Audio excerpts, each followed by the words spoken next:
अस्सलाम वालेकुम। Pole to H S official team year. अच्छा स्टूडेंट्स, आप में से काफ़ी सारे स्टूडेंट्स के मैसेजेस आ रहे हैं कि हमें सर आप बता दें कि हमारा जो सिलेबस है फर्स्ट ईयर मॉड्यूलर सिस्टम में वो स्टैगर्ड है, तो उसके बारे में बात कर लेते हैं। वैसे स्टूडेंट्स, ये नॉर्मली जो ये पोर्शन है ये सेकेंड ईयर स्टूडेंट्स के लिए ही मतलब सिलेबस में ऐड किया जाता था। प्रीवियस जो यूएचएस का सिलेबस होता था, तो इस दफ़ा यूएचएस की तरफ से जो सिलेबस है वो काफ़ी सारा स्टैगर्ड करके दिया गया है। आपको रिस्पेक्टिव टॉपिक्स जो है डिफरेंट बुक्स से आपको रीड करने पड़ रहे हैं, तो इसलिए तो स्टूडेंट्स आपके मैसेजेस भी आ रहे थे। मैंने सोचा चलें आपको एक सबसे पहले इसके एक इंट्रोडक्टरी वीडियो बना के आपको बता देता हूँ कि इंट्रोडक्टरी वीडियो में आता क्या क्या है और मतलब आपने कहाँ कहाँ से कौन सा टॉपिक करना होता है। तो स्टूडेंट्स, हम सबसे पहले बात कर लेते हैं जो आपका बायोकेमिस्ट्री का टॉपिक है।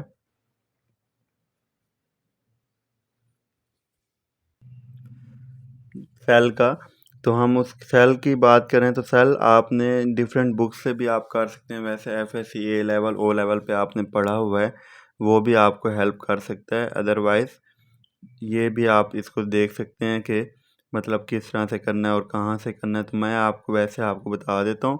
वैसे सेल का जो पोर्शन है स्टूडेंट्स, आप सत्या से भी कर सकते हैं, बायोकेमिस्ट्री से। अगर आपने फिजियो से किया है वहाँ से भी आप कर सकते हैं, वहाँ से भी आपको हेल्प मिल जाती है। अदरवाइज़ ये जो टॉपिक है ये आप रैंडम टॉपिक्स हैं, कहीं से भी आप कर सकते हैं, किसी भी बुक से कर सकते हैं, तो वहाँ पर आपका ये टॉपिक हो जाता है। इसके बाद जो स्टूडेंट्स आपके बायोकेमिस्ट्री के फर्स्ट ईयर मॉड्यूलर सिस्टम में आपका ऐड किया गया वो है टॉपिक आपका सिग्नल ट्रांसडक्शन का। जो सिग्नल ट्रांसडक्शन का टॉपिक है स्टूडेंट्स, वो आपको करना पड़ता है लिपन कार्ड से। तो लिपन कार्ड की बुक में पेजेस जो हैं 95 पेज एंड पेज 205 पेज, यहाँ से आपको ये दो टॉपिक मिल जाते हैं सिग्नल ट्रांसडक्शन वाले करने के लिए। तो आप वहाँ से भी कर सकते हैं, वहाँ से भी आपको इसकी हेल्प मिल सकती है। इसके अलावा स्टूडेंट्स, हम बात कर लेते हैं, ये आपका सिग्नल ट्रांसडक्शन वाला टॉपिक हो जाता है। इसके बाद आपका जो सिलेबस में ऐड किया गया है वो है न्यूक्लियोटाइड का। न्यूक्लियोटाइड के कुछ टॉपिक्स उन्होंने ऐड किए हैं जिसमें न्यूक्लियोटाइड मेटाबॉलिज्म आपको कंप्लीट करना पड़ता है। ये आपको किस बुक से करना पड़ता है, ये स्टूडेंट्स के मैसेजेस आ रहे थे, ये आपको लिपन कार्ड से करना पड़ता है। चैप्टर का जो नेम है वो है नंबर उसका 22, न्यूक्लियोटाइड मेटाबॉलिज्म। यहाँ से आपको सारे टॉपिक मिल जाते हैं जिसमें प्यूरीन, पैरिमिडीन,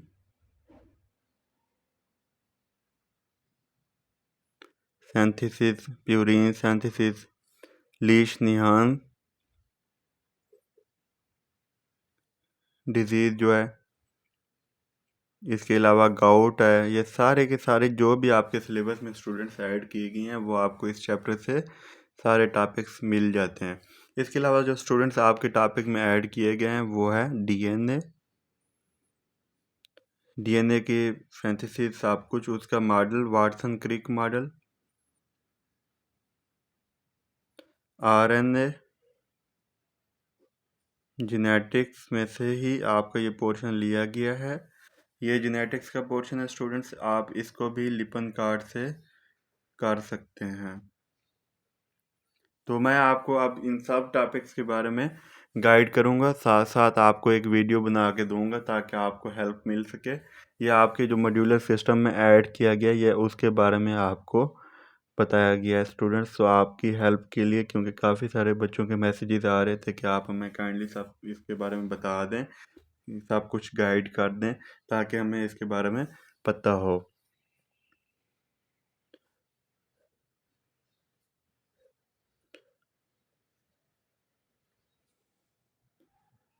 इस वीडियो में स्टूडेंट्स मैं आपको आज जो बता देता हूँ वो सेल के बारे में बता देता हूँ, ताकि ये सेल की आपको पता होना चाहिए कि कौन कौन से टॉपिक करने हैं, कहाँ से करने हैं, कितने करने हैं। ये मैं आपको इस वीडियो में सेल के बारे में बता देता हूँ। जो नेक्स्ट वीडियो है उसमें मैं आपको न्यूक्लियोटाइड केमिस्ट्री जो है न्यूक्लियस वाली उसके बारे में बता दूंगा, सारा कुछ उसके बारे में आपको गाइड कर दूंगा कि कौन सा पोर्शन कहाँ से करना है, कितना करना है। तो स्टूडेंट्स हम बात कर लेते हैं सेल के बारे में, बायोमॉलिक्यूल्स एंड सेल के बारे में। तो सेल के बारे में अगर हम बात करें तो ये आपके पास जो इस वक्त जिस बुक से मैं आपको मार्किंग करा रहा हूँ, ये सत्या की बुक है। सत्या से हम मार्किंग करें तो सत्या में अगर हम स्टूडेंट्स देखें तो इसमें क्या क्या करना है, किस तरह से करना है, ये सब कुछ आपको पता ही है। तो हम बात कर लेते हैं स्टूडेंट्स, इसमें केमिकल इसके सारा कुछ इसमें दिया हुआ है कि कौन कौन से मालिक्यूल्स हैं, किस तरह से सेल यहाँ से हमारा स्टार्ट हो रहा है। आपने जस्ट ये टेबल रीड करना है तो आप यहाँ से कर सकते हैं। इसके अलावा स्टूडेंट्स ये जो सेल का पोर्शन है, सेल के पोर्शन की बात कर लेते हैं। इसमें आपको पता होना चाहिए प्रोकैरियोट्स क्या हैं, यूकैरियोट्स क्या हैं, क्योंकि आपके सिलेबस में ये ऐड है। प्रोकैरियोटिक एंड यूकैरियोटिक सेल में डिफरेंस, ये बहुत इंपॉर्टेंट टॉपिक है और वैसे भी आपके सिलेबस में यूएचएस की तरफ से प्योर डिटेल के साथ आपसे पूछा गया है, तो आपने इसको करना ही करना है। ये बहुत इंपॉर्टेंट टॉपिक है। ये टेबल आप कर लेते हो, ये आपके लिए भी इनफ है। इसके बाद स्टूडेंट्स ये न्यूक्लियस का पोर्शन आपने करना है। इसमें सारे ऑर्गेनेली इसमें देख लेना है कि कौन कौन से न्यूक्लियस है, कहाँ कहाँ, इसके सारी डिटेल ये आपने देखनी है कि क्या होता है न्यूक्लियस। इसमें न्यूक्लियोसोम के बारे में, क्रोमाटिन के बारे में, या आप वैसे भी पहले पढ़ चुके हैं तो आपको जस्ट यहाँ से रीड करना है। इसके बाद स्टूडेंट्स माइटोकॉन्ड्रिया बहुत इंपॉर्टेंट है, ये आपसे यूनिवर्सिटी क्वेश्चन है, आपसे पूछा जाता है, एमसीक्यूज में भी पूछा जाता है। इसके अलावा इसके फंक्शन ये सब कुछ आपने करना है माइटोकॉन्ड्रिया के। एंडोप्लाज्मिक रेटिकुलम वैसे इंपॉर्टेंट है। इसमें दो टाइप्स की, rough endoplasmic reticulum and smooth endoplasmic reticulum. इसकी डेफिनेशन, इनमें दोनों का डिफरेंस आपको पता होना चाहिए। गाल्गी अपरेटस का स्टूडेंट्स पता हो। लाइसोसोम बहुत इंपॉर्टेंट टॉपिक है इस चैप्टर का, तो लाइसोसोम आपको पता हो, लाइसोसोम के बारे में, इसके पिगमेंट्स का पता हो, इसके एंजाइम्स का पता हो, कौन कौन से एंजाइम्स हैं, इसके बारे में सब कुछ आपको पता होना चाहिए। उसके बाद स्टूडेंट्स बात आ जाती है इसके प्राक्सिसोम की। तो प्राक्सिसोम बहुत इंपॉर्टेंट है, जो आपसे यूनिवर्सिटी क्वेश्चन पूछा जाता है मोस्टली फिजियोलॉजी में एंड बायोकेमिस्ट्री में, वो ये होता है स्टूडेंट्स के प्राक्सिसोम एंड लाइसोसोम में डिफरेंस लिख के दें। तो आपको इनके दोनों के डिफरेंस आने चाहिए। इसमें स्टूडेंट्स आपने ये भी कर लेना साथ साइटोसोल के बारे में, साइटोस्केलेटन के बारे में पता हो आपको कि इसमें कौन कौन से हैं, और एपोप्टोसिस क्या है इसके बारे में भी पता होना चाहिए कि प्रोग्राम सेल डेथ होती है। बहुत इंपॉर्टेंट टॉपिक है ये आपका, तो इसको आपने करना ही करना है स्टूडेंट्स, आपने इसको लाजमी करना है। तो ये आपका यहाँ पे चैप्टर इसके बारे में कंप्लीट हो जाता है। तो स्टूडेंट्स आप में से जिसने चैनल को सब्सक्राइब नहीं किया तो काइंडली चैनल को सब्सक्राइब कर लें, ताकि अगले आने वाली जितने भी वीडियोज़ हैं वो आपको मिलती रहें। अब जो आपकी नेक्स्ट वीडियो आएगी इस टॉपिक पे, तो आप इसकी प्लेलिस्ट में भी देख सकते हैं इस चैनल की। तो उस वहाँ पे आपका ये सेपरेट एक प्लेलिस्ट बना होगा, सेपरेट फोल्डर बना होगा, वहाँ से भी आप डायरेक्ट सर्च नहीं करना पड़ेगा, आप वहाँ से ले सकते हैं। तो अब आपका जो नेक्स्ट टॉपिक आएगा उसके बारे में आपको न्यूक्लियोटाइड मेटाबॉलिज्म के बारे में बताया जाएगा। तो स्टूडेंट्स इसमें मैं चाह रहा हूँ कि एक और टॉपिक भी ऐड कर दिया जाए। तो मैं आपको इसमें सिग्नल ट्रांसडक्शन के बारे में बता देता हूँ कि कौन कौन से पेज पे कौन कौन सा टॉपिक करना है आपने। स्टूडेंट्स इसमें हम देख लेते हैं कि सिग्नल ट्रांसडक्शन वाले टॉपिक की बात कर लेते हैं। तो ये पेज नंबर 95 है।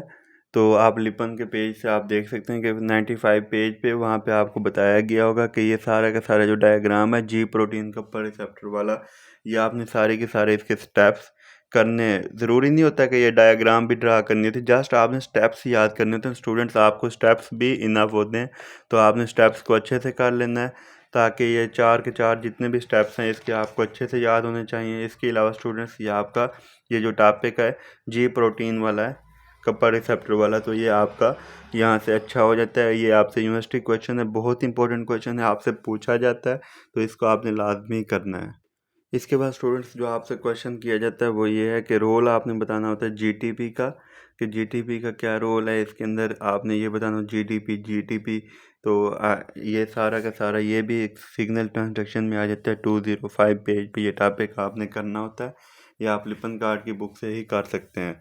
मैं आपको पहले बता चुका हूँ इस वीडियो के अंदर पहले, तो आपने इसको करना, ये सारे के सारे स्टूडेंट्स इसके स्टेप आपको फिंगर टिप्स पे होने चाहिए। इसमें प्रोटीन काइनेज सी का, फास्फोलाइपेज का, ये फास्फोलाइपेज सी का, इनके रोल का पता होना चाहिए कि क्या क्या रोल है। GQ प्रोटीन का, ये GQ प्रोटीन का ऊपर रिसेप्टर है तो वो GS था। तो इस तरह से करके ना आपसे ये क्वेश्चन पूछा जाता है, तो आपने लाजमी इसको अच्छे से कर लेना है ताकि आपको इसमें कोई परेशानी ना हो। तो स्टूडेंट्स, आई होप सो आप ये सब कुछ समझ गए होंगे, अंडरस्टैंड कर चुके होंगे। तो बाकी आप देख लीजिए कि अगर फिर भी कोई क्वेश्चन हो या क्वेरी हो, आप इसमें कमेंट बॉक्स में कर सकते हैं। आपको फर्दर वीडियो में गाइड कर दिया जाएगा उसके बारे में। Thank you. अल्लाह हाफ़िज़।